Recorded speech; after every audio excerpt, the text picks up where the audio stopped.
Hi, this is the day the Lord has made. Let us rejoice and be glad in it. Our devotion for today, December 11th, 2020, is from the book of Revelation, chapter 8, verses 1 and 2 and 6 through 13. But when the Lamb opened the seventh seal, there was a silence in heaven for about half an hour. And then I saw the seven angels who stand before God, and the seven trumpets were given to them. Well, Jesus, the Lamb of God, now opens the seventh seal, and like the pause that seems to have happened after the sixth seal, so that all of God's people could be marked with his seal, now there is a silence after the opening of the seventh and last seal. And John says it lasts about half an hour, which really I have no idea what that would be in our time. But with the opening of the seventh seal, there's no going back now. The last seal is broken, and the scroll itself can be opened and read. Now the seven angels who had the seven trumpets be prepared to blow them. See, the silence that's lasted for about a half an hour is about to be broken by the sound of seven trumpets. The first angel blew his trumpet, and there followed hail and fire mixed with blood, and these were thrown upon the earth. And a third of the earth was burned up, and a third of the trees were burned up, and all the grass, the green grass, was burned up. Well, with the first angel blowing his trumpet, hail and fire mixed with blood were thrown upon the earth. And as it came down, 1/3 of the earth was burned up, and and 1/3 of the trees were burned up, and all of the green grass was burned up. Quite a devastating fire, wouldn't you say? Verse 8, the second angel blew his trumpet, and something like a great mountain burning with fire was thrown into the sea, and a third of the sea became blood. A third of the living creatures in the sea died, and a third of the ships were destroyed. Well, following the first angel's trumpet blast, the second angel blows his trumpet, and we're told that something like a great mountain that was burning with fire was thrown into the sea. I wonder about that word thrown. Is it like catapulted, or does it just slide into, or how exactly is it that it's thrown into the sea? But it is destructive nonetheless. A third of the sea becomes blood because a third of the living creatures in the sea, they all die. And a third of the ships that were on the sea, or in the sea perhaps, if you count submarines, were destroyed.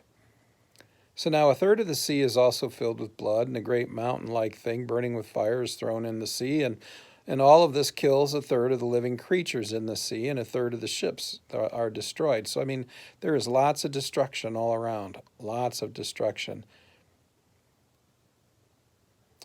Verse 10, the third angel blew his trumpet, and a great star fell from heaven, blazing like a torch, and it fell on a third of the rivers and on the springs of water. The name of the star was Wormwood. A third of the water became wormwood, and many people died from the water because it had been made bitter. Well, so now we have the third angel blowing his trumpet after the first two. And with his trumpet blowing, a great star falls from heaven, blazing like a torch as it comes down. And it falls from heaven onto a third of the rivers and spring waters. Uh-oh, that's going to make it difficult, isn't it? This is going to cause a major drought of the world's supply of drinking water. The star's name is wormwood, and wormwood was a plant that made water bitter and perhaps undrinkable, which is why a third of the water that it fell on became undrinkable or bitter. Verse 12, the fourth angel blew his trumpet, and a third of the sun was struck, and a third of the moon, and a third of the stars, so that a third of their light might be darkened, and a third of the day might be kept from shining, and likewise a third of the night. Well, okay, 3 angels have blown their trumpet. There's been a third of nearly everything destroyed. So now the fourth angel blows his trumpet, and again, 1/3 of the sun is struck, and 1/3 of the moon, and a third of the stars, so that a third of their light would be darkness. Are we talking about an eclipse? A third of the day might be kept from shining. Again, are we talking about an eclipse? And likewise, a third of the night. Well, eclipses happen at night too. We just don't see them as well. So that a third of the sun and the moon and the stars will not let their light shine for one reason or another. And also, as a result, a third of the earth and of the day and of the night are cast into darkness. This is an utter darkness. Verse 13, when I looked and I heard an eagle crying with a loud voice as it flew directly overhead, woe, woe, woe to those who dwell on the earth at the blast of the other trumpets. The other three angels are about to blow. Oh, wow. Well, it is here in our devotion where we will be ending today with an eagle crying. Does this eagle stand for the United States? Is it symbolic of our nation crying out? What is the eagle crying out again? The eagle is crying out, woe, woe, woe to those who dwell on the earth. Not just those who dwell in the United States, but those who dwell on the earth. And the blasts of the other trumpet and of the blasts of the other trumpets are about to blow. Okay, so this sounds like a warning to the whole earth, a warning of what will happen when the other trumpets are blasted into sound.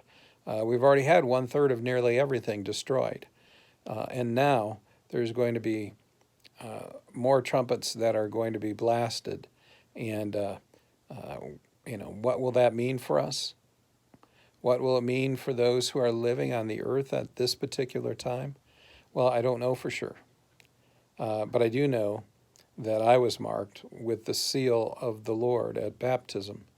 And I know that He has me even now. Even if I were to live during the time where 1/3 of the earth was destroyed and 1/3 of the heavens, and,